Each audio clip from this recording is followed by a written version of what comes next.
The Game of Life and How to Play It, by Florence Scovel Shinn. Chapter 8. Intuition or Guidance.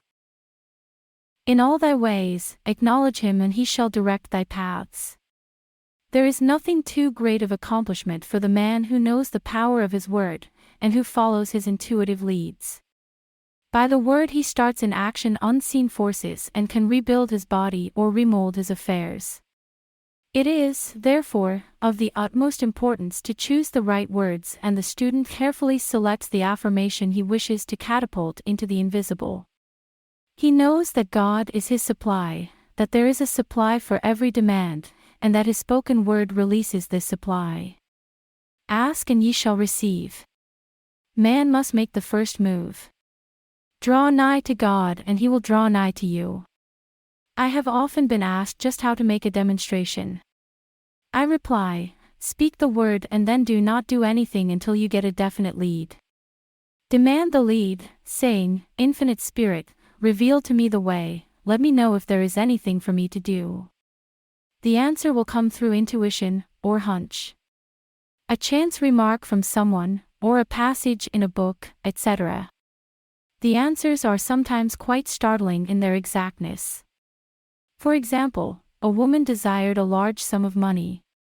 She spoke the words, Infinite Spirit, open the way for my immediate supply, let all that is mine by divine right now reach me, in great avalanches of abundance.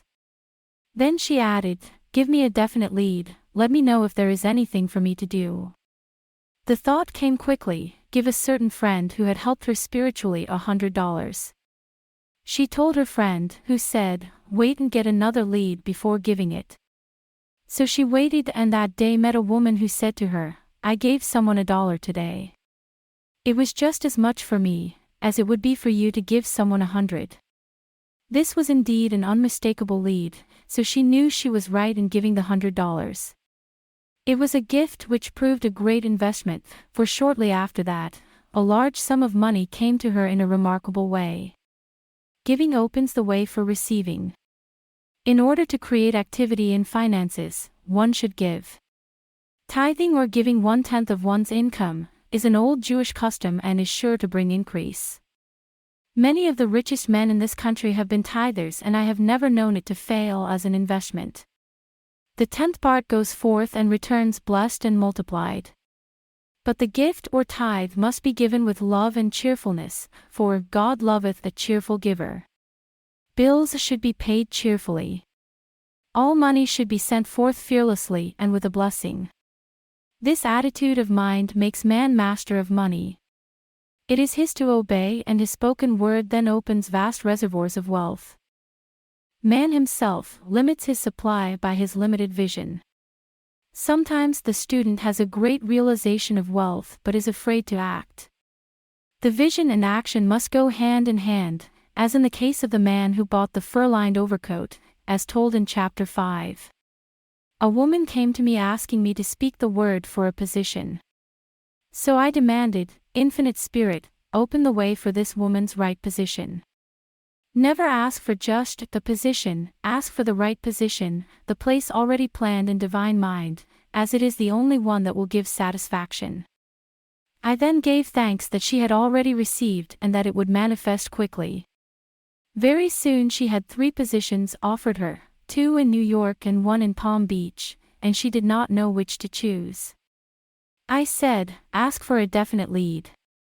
The time was almost up and was still undecided, when one day, she telephoned and said, when I woke up this morning, I could smell Palm Beach. She had been there before and knew its balmy fragrance. I replied, well, if you can smell Palm Beach from here, it is certainly your lead. She accepted the position and it proved a great success. Often one's lead comes at an unexpected time.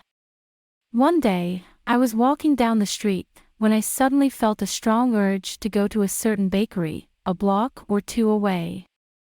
The reasoning mind resisted, arguing, there is nothing there that you want. However, I had learned not to reason, so I went to the bakery, looked at everything and there was certainly nothing there that I wanted. But coming out I encountered a woman I had thought of often, and who was in great need of the help which I could give her. So often, one goes for one thing and finds another. Intuition is a spiritual faculty and does not explain, but simply points the way. A person often receives a lead during a treatment. The idea that comes may seem quite irrelevant, but some of God's leadings are mysterious.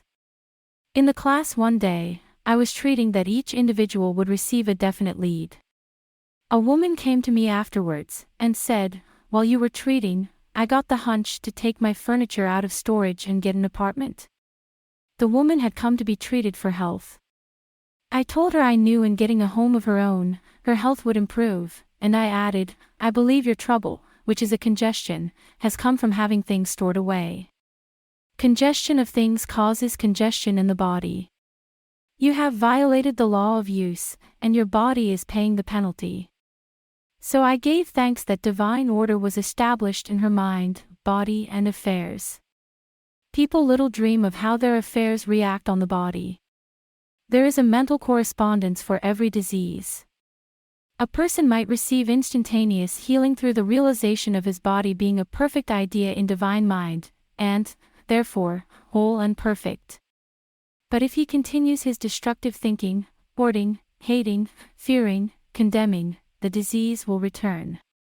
Jesus Christ knew that all sickness came from sin, but admonished the leper after the healing, to go and sin no more, lest a worse thing come upon him.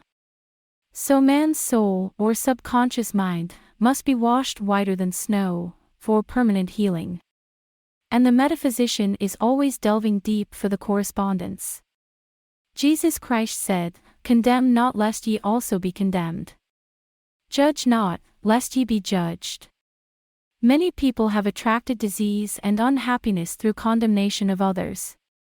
What man condemns in others, he attracts to himself. For example, a friend came to me in anger and distress, because her husband had deserted her for another woman.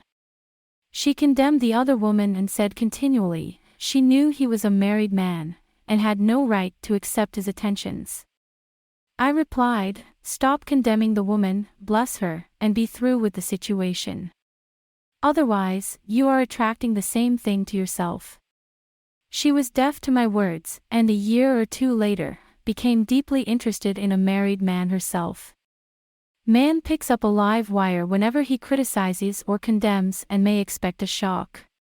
Indecision is a stumbling block in many a pathway. In order to overcome it, make the statement, repeatedly, "I am always under direct inspiration, I make right decisions, quickly." These words impress the subconscious, and soon one finds himself awake and alert, making his right moves without hesitation. I have found it destructive to look to the psychic plane for guidance, as it is the plane of many minds and not the one mind. As man opens his mind to subjectivity, he becomes a target for destructive forces. The psychic plane is the result of man's mortal thought, and is on the plane of opposites. He may receive either good or bad messages. The science of numbers and the reading of horoscopes keep man down on the mental, or mortal plane, for they deal only with the karmic path. I know of a man who should have been dead years ago according to his horoscope, but he is alive and a leader of one of the biggest movements in this country for the uplift of humanity. It takes a very strong mind to neutralize a prophecy of evil. The student should declare, "Every false prophecy shall come to naught, every plan my Father in heaven has not planned, shall be dissolved and dissipated, the divine idea now comes to pass." However, if any good message has ever been given one of coming happiness, or wealth, harbor and expect it, and it will manifest sooner or later, through the law of expectancy. Man's will should be used to back the universal will. I will that the will of God be done. It is God's will to give every man, every righteous desire of his heart. Man's will should be used to hold the perfect vision, without wavering. The prodigal son said, "I will arise and go to my father." It is, indeed, often an effort of the will to leave the husks and swine of mortal thinking. It is so much easier, for the average person, to have fear than faith, so faith is an effort of the will. As man becomes spiritually awakened, he recognizes that any external inharmony is the correspondence of mental inharmony. If he stumbles or falls, he may know he is stumbling or falling in consciousness. One day, a student was walking along the street condemning someone in her thoughts. She was saying, mentally, "That woman is the most disagreeable woman on earth," when suddenly 3 Boy Scouts rushed around the corner and almost knocked her over. She did not condemn the Boy Scouts, but immediately called on the law of forgiveness, and saluted the divinity in the woman. Wisdom's way are ways of pleasantness, and all her paths are peace. When one has made his demands upon the universal, he must be ready for surprises. Everything may seem to be going wrong, when in reality, it is going right. For example, a woman was told that there was no loss in divine mind, therefore, she could not lose anything which belonged to her. Anything lost would be returned, or she would receive its equivalent. Several years previously, she had lost $2,000. She had loaned the money to a relative during her lifetime, but the relative had died, leaving no mention of it in her will. The woman was resentful and angry. And as she had no written statement of the transaction, she never received the money, so she determined to deny the loss, and collect the $2,000 from the Bank of the Universal. She had to begin by forgiving the woman, as resentment and unforgiveness closed the doors of this wonderful bank.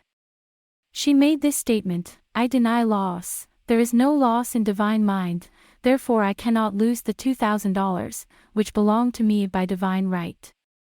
As one door shuts, another door opens." She was living in an apartment house which was for sale. And in the lease was a clause, stating that if the house was sold, the tenants would be required to move out within 90 days. Suddenly, the landlord broke the leases and raised the rent. Again, injustice was on her pathway, but this time she was undisturbed. She blessed the landlord and said, "As the rent has been raised, it means that I'll be that much richer, for God is my supply." New leases were made out for the advanced rent, but by some divine mistake, the 90 days clause had been forgotten. Soon after, the landlord had an opportunity to sell the house.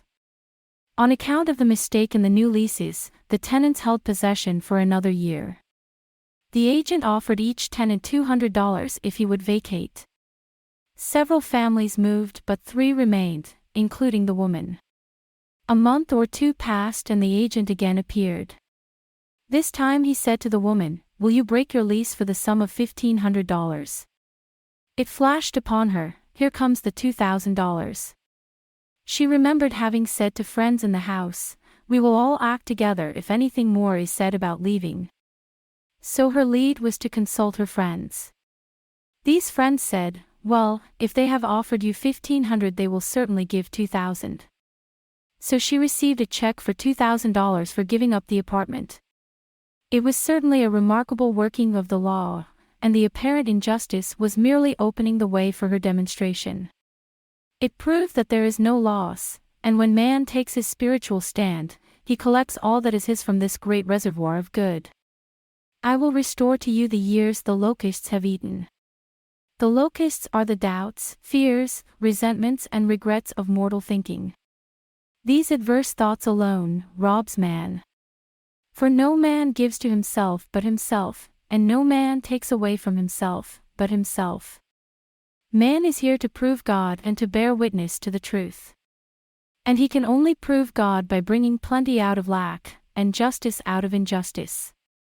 "Prove me now herewith, saith the Lord of hosts, if I will not open you the windows of heaven, and pour out a blessing, that there shall not be room enough to receive it."